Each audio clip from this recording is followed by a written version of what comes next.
Keinformasi lainnya pemirsa, Kementerian SDM pastikan Pertamina akan menjadi pintu utama dalam impor BBM satu pintu guna atasi kekosongan BBM di sejumlah SPBU swasta.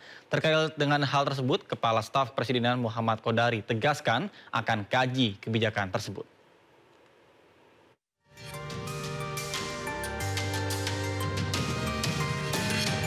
Kepala Staf Kepresidenan Muhammad Kodari menyatakan lembaganya akan mengkaji skema impor bahan bakar minyak satu pintu melalui Pertamina yang belakangan ini menuai sorotan.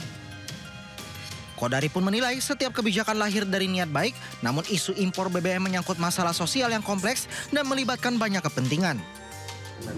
Nah, mohon waktu karena ini masih transisi dan ini juga isu relatif baru ya muncul di media. Kita mau kaji. Ya mudah-mudahan nanti kajian-kajian dari KSP ini bisa ya menjadi masukan bila perlu pembanding sehingga kadang-kadang begini, kebijakan itu berasal dan lahir dari suatu niat baik, tetapi karena ini masalah sosial yang kompleks, aktornya banyak, kadang-kadang ada implikasi-implikasi tertentu yang kurang diinginkan.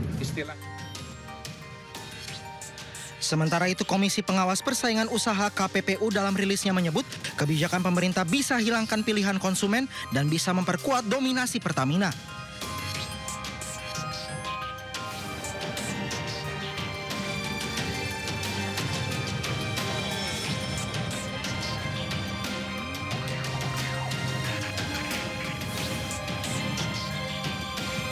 Kelangkaan stok bahan bakar minyak di SPBU swasta yang terjadi sejak Agustus 2025 menimbulkan keresahan publik.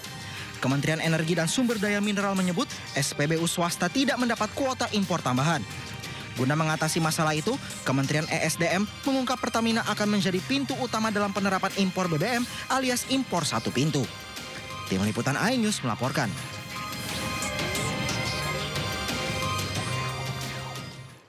Kelangkaan BBM SPBU swasta menjadi sorotan. Tidak hanya karena masyarakat susah mendapatkan bahan bakar, isu PHK karyawan juga mengundang iba. Bahkan karyawan harus banting setir berjualan kopi untuk menyiasati stok BBM yang entah kapan datang lagi. Tadi dulu kameranya buram. Lah, pada kemana ini teman-teman saya? Oh iya. Pada di rumahin semua ya. Curahan hati pegawai SPBU swasta yang menjadi korban PHK imbas langkanya stok bahan bakar minyak di SPBU swasta mengundang iba masyarakat.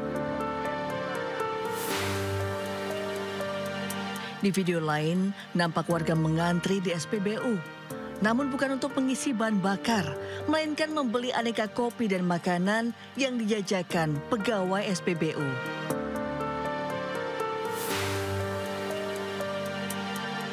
Bagi para karyawan, banting setir jualan kopi bukan soal kreativitas. Namun karena ancaman PHK yang membayang jika kelangkaan BBM entah sampai kapan.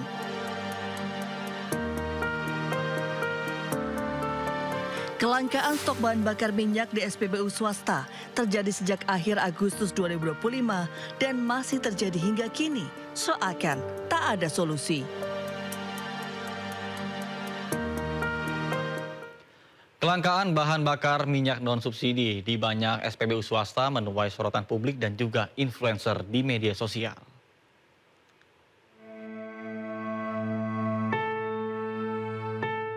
Kelangkaan BBM non-subsidi di berbagai SPBU swasta tidak hanya menyulitkan konsumen, namun juga mengancam keberlangsungan hidup ribuan pegawai.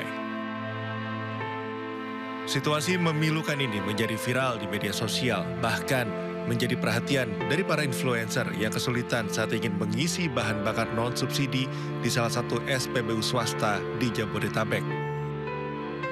Gue lihat kan lagi viral banget tuh, katanya ada monopoli bensin lah apa gitu-gitu. Lo lihat bro-bro gue tuh. Sampai pada jual kopi. Ya Allah. Beneran bensin kosong banget, say. Iya, bunda aja nih gak bisa isi bensin.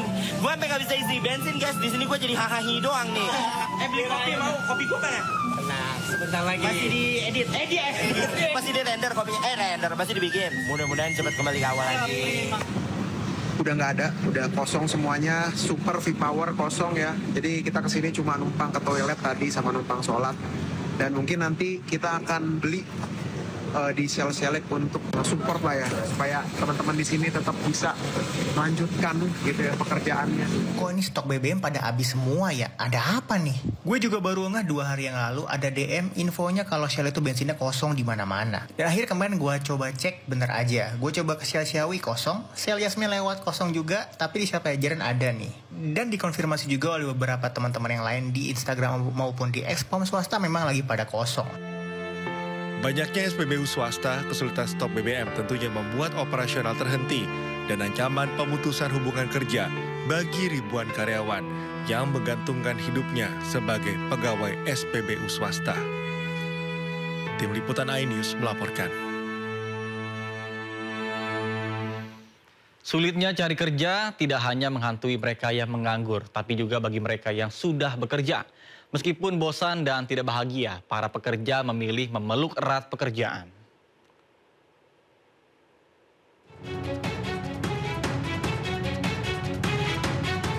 Ratusan pencari kerja antri masuk ke Jakarta Job Fest di Gor Cengkareng, Jakarta Barat.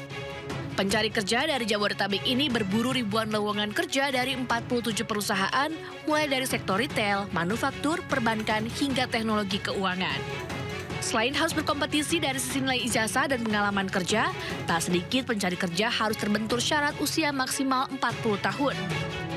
4 tahun, mencari yang 40 tahunnya aja tadi guys di bawah ya, itu 40 sebenarnya. Terus saya bilang, kalau misalkan, jadi kriterianya kan sama ya dengan saya, tapi mentok 40. Terus saya bilang kalau misalkan saya 44 masih boleh coba nggak? Oh dicoba aja, tapi jangan pakai, ini kan ada 2 scan ya, satu aplikasi yang dari sini Jofair, satunya lagi dari perusahaan. Nah dia mengarahkan untuk yang di perusahaan, jangan di sini karena yang dari sini itu hanya 40 tahun. Susahnya mencari kerja tak hanya menghantui mereka yang menganggur, tapi juga mereka yang sudah bekerja. Ekonomi sulit mempersempit harapan bagi mereka untuk berpindah pekerjaan baru dengan gaji lebih tinggi. Fenomena job hugging alias memeluk erat pekerjaan melilit para pekerja. Istilah job hugging awalnya muncul di pasar kerja Amerika Serikat pasca pandemi COVID-19. Menggambarkan banyaknya pekerja yang rela bertahan di pekerjaan meski tidak puas, sulit berkembang, dan tidak bahagia. Alih-alih mencari pekerjaan baru, para pekerja memilih memeluk pekerjaan karena lebih aman. Badan Pusat Statistik saat ini mencatat per bulan Februari pengangguran mencapai 7,28 juta orang. Jumlah ini bertambah dibandingkan tahun 2024 yang mencapai 7,20 juta orang. Namun tingkat pengangguran terbuka turun dari tahun 2024 yaitu menjadi 4,76%. Data ini menunjukkan hampir 5% pengangguran tidak terserap di pasar kerja. Kondisi ini mengindikasikan pesimisme masyarakat terhadap ketersediaan lapangan kerja. Tim Liputan iNews melaporkan.